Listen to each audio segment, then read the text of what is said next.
গরমে এক গ্লাস ঠান্ডা ডাবের পানি যেন মুহূর্তেই স্বস্তি এনে দেয়। প্রাকৃতিক এই পানীয় শুধু তৃষ্ণা মেটায় না, শরীরের জন্যও রয়েছে নানা উপকারিতা।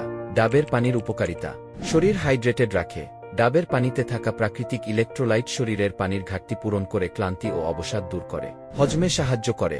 এর প্রাকৃতিক উপাদান হজম প্রক্রিয়া সহজ করে, ফলে ভারী খাবার খাওয়ার পর বদহজম ও পেটের অস্বস্তি কমে। ওজন নিয়ন্ত্রণে সহায়ক।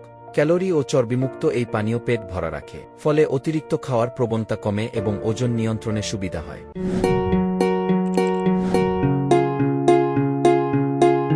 ত্বকের উজ্জ্বলতা বাড়ায়। শরীর হাইড্রেটেড থাকায় ত্বক আর্দ্র থাকে, যা ব্রণ, রুক্ষতা ও ত্বকের ক্লান্ত ভাব দূর করতে সাহায্য করে। চুল ও নখের যত্ন: এতে থাকা ভিটামিন ও খনিজ চুলের গোড়া মজবুত করে।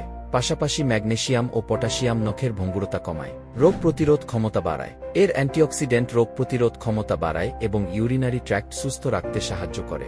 কখন পান করা ভালো? সকালে খালি পেটে ডাবের পানি পান করলে শরীর দ্রুত পুষ্টি শোষণ করতে পারে। এছাড়া ব্যায়ামের পর, দীর্ঘক্ষণ রোদে থাকার পর বা অতিরিক্ত ঘাম হলে এটি পান করা সবচেয়ে বেশি উপকারী।